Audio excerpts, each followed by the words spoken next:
Assalamualaikum warahmatullahi wabarakatuh. Sahabat pendengar yang dirahmati Allah, Alhamdulillahirabbil alamin. Segala puji bagi Allah, Tuhan semesta alam. Salawat dan salam semoga tercurah kepada junjungan kita Nabi Muhammad SAW, kepada keluarga, sahabat, dan seluruh umat beliau hingga akhir zaman. Sahabat pendengar, setiap manusia pasti pernah menghadapi masalah. Entah itu masalah keluarga, pekerjaan, keuangan, atau bahkan masalah hati. Kadang kita merasa bingung harus berbuat apa, hingga lupa bahwa sebenarnya setiap masalah sudah ada obatnya. Obat itu bukan selalu berupa harta, jabatan, atau pertolongan manusia, tapi pertolongan berasal dari Allah Subhanahu wa Ta'ala. Allah Subhanahu wa Ta'ala berfirman dalam surah Al-Baqarah ayat 153 yang artinya, "Wahai orang-orang yang beriman, mintalah pertolongan kepada Allah dengan sabar dan sholat. Sesungguhnya Allah bersama orang-orang yang sabar." Ayat ini mengajarkan kepada kita bahwa sabar dan sholat adalah dua obat terbaik untuk menjawab setiap masalah kita. Ketika hati kita gelisah, gak usah panik, tapi tenangkan diri dengan sholat. Ketika terasa berat, jangan menyerah, tapi kuatkan hati dengan sabar. Rasulullah SAW juga bersabda dalam hadis riwayat Ahmad yang artinya, sungguh menakjubkan urusan seorang mukmin. Sesungguhnya semua urusannya adalah kebaikan baginya.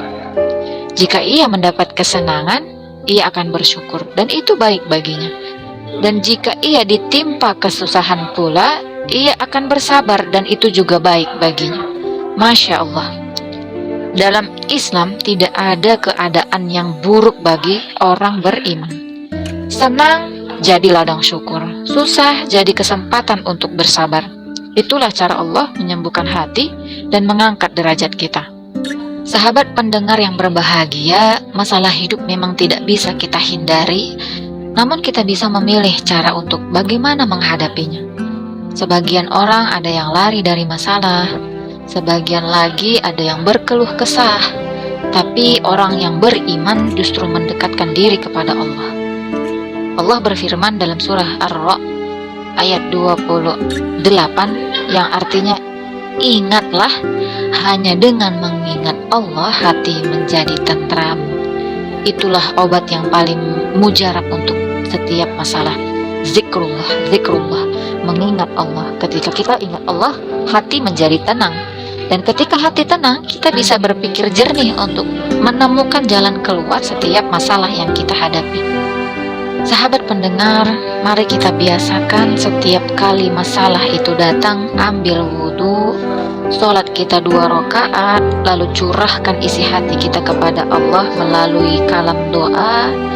Ya Allah, aku lemah tanpa pertolongan-Mu. Ya Allah, berikan aku sabar dan tunjukkan aku jalan terbaik. Ingatlah, masalah bukan tanda Allah membenci kita, tapi tanda bahwa Allah sedang ingin mendengar doa kita lebih sering.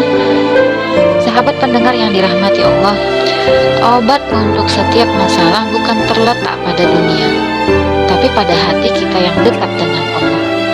Sabar, sholat, zikir, dan doa adalah resep terbaik dari Al-Quran dan Sunnah Rasulullah. Dengan itu hidup kita akan lebih tenang dan penuh makna. Semoga Allah memberikan kita kekuatan dalam menghadapi setiap ujian dan menjadikan sabar kita sebagai pakaian kita dan doa sebagai senjata dalam menjalani kehidupan kita. Saya pamit undur diri. Terima kasih telah menyimak kultum hari ini. Saya akhiri. Wassalamualaikum warahmatullahi wabarakatuh.